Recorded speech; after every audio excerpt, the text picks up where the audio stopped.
40 years I had waited to get my hands on the last of my brother's killers. Not even an army of demons could have stopped me now.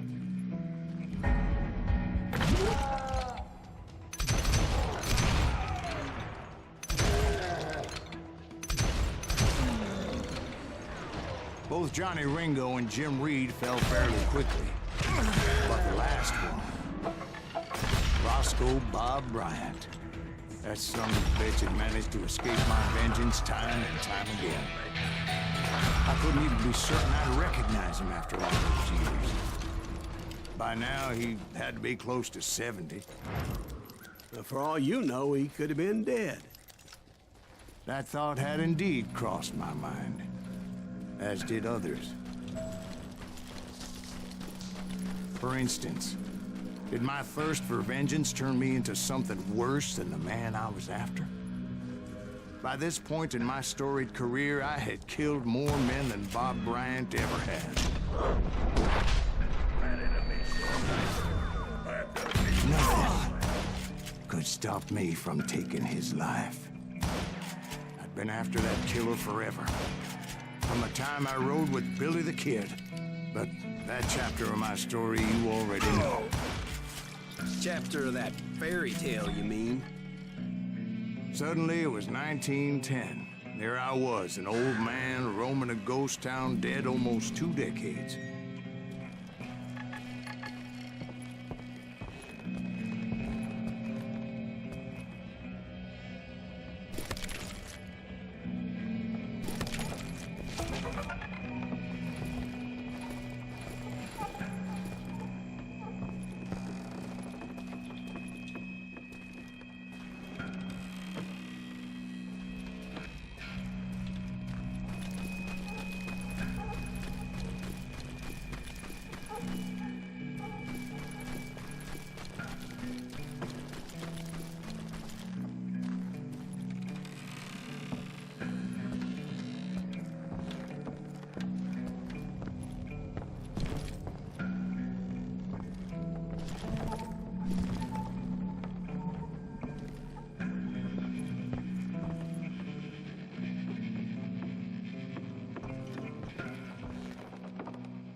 Just like me.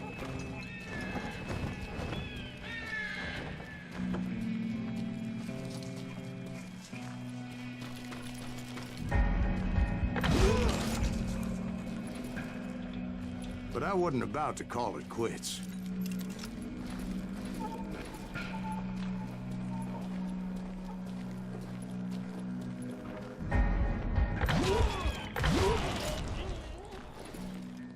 Even though the ghosts of my dead brothers were begging me to end what I started so long ago. Mr. Graves, are you all right? Would you like some water? The Wild Bunch knew I was there. They were after a treasure they had hidden before they fled, buried in the grave of a dead amigo. Some folks think the town is haunted, so they figured there wouldn't be many people poking around.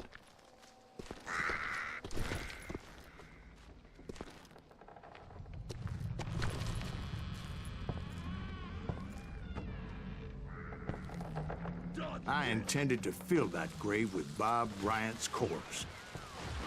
But like I said, the bandits knew I was on to them. They lured me in and hit me with everything they had.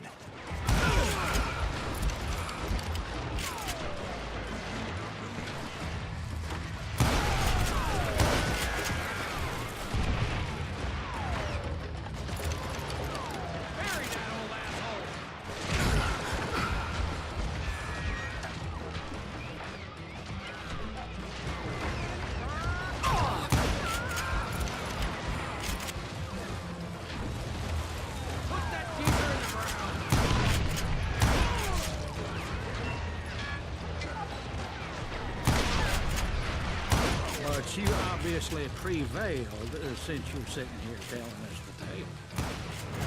Actually, in that moment, I did not prevail. So I suppose we're talking to a ghost. Funny you should put it like that, Jack.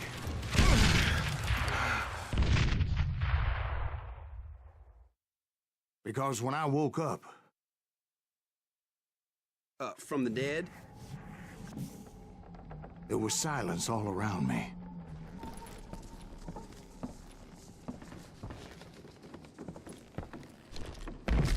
I could swear to God I saw Billy then. Billy who? Billy, the kid. William Bonney. He was shooting at me from a rooftop.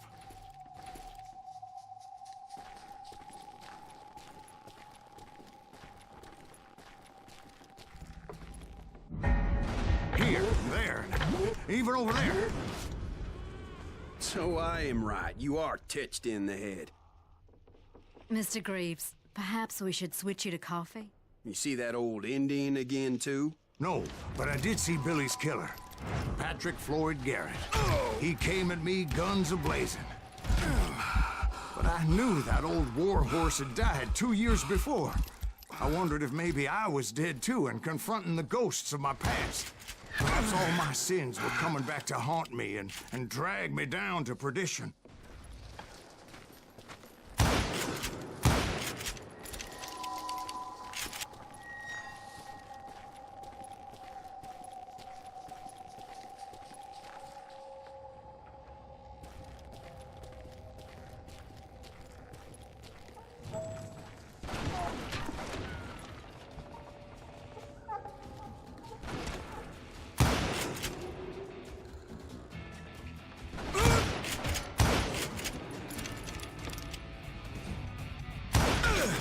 I saw Henry Plummer throw dynamite at me.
In the gates of the cemetery, I saw John Wesley Hardin, just like I remembered him.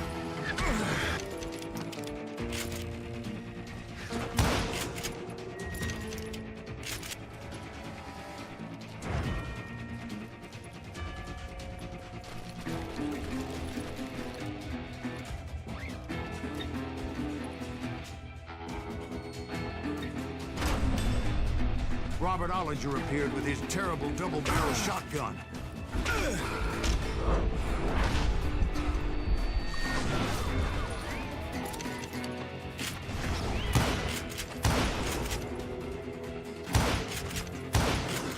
But no ghost army was stopping me. My father-in-law got hit with a falling branch. He spent the rest of his life talking to dogs.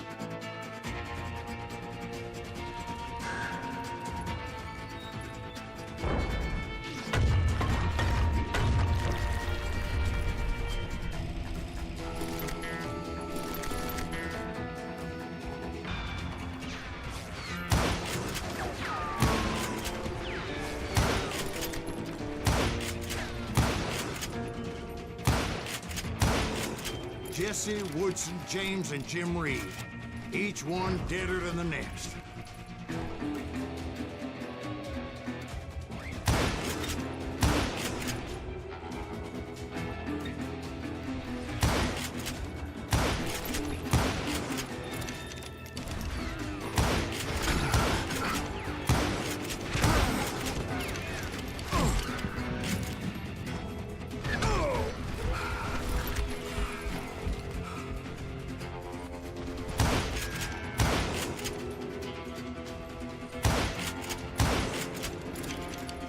Finally, I saw Harry Alonzo Longabaugh. The Sundance Kid?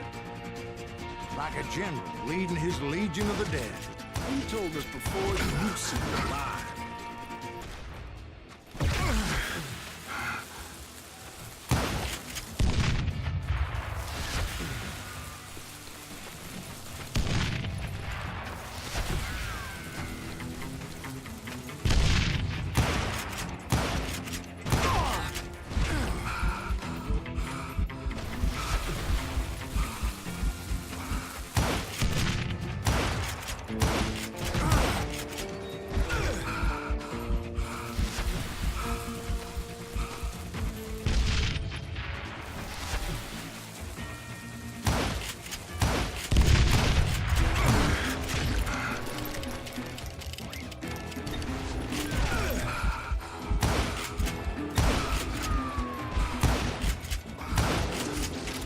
Voice called to me from afar.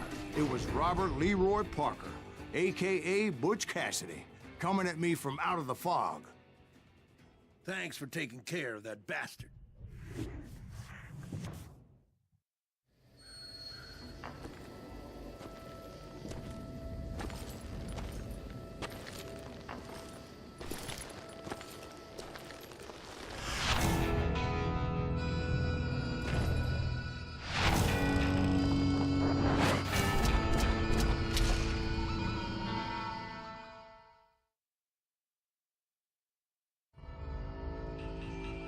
But the kid wasn't quite deceased. Not yet. Takes more than one little bullet to kill the likes of me, partner. Those two looked like they hadn't seen each other for quite a while. Clearly, they were no longer amigos. Shit. I was hoping I wouldn't have to kill you. You won't have to, Butch. I'm killing you first. I asked them about Bob Bryant, but they were too busy with their own heated conversation. Let me get this shit straight. You want my money and the love of my life? You frittered it all away, Butch. Etta's mine. So is that damn money. I didn't want to shoot anybody until I had an answer to my question, but those boys didn't give me much of a choice.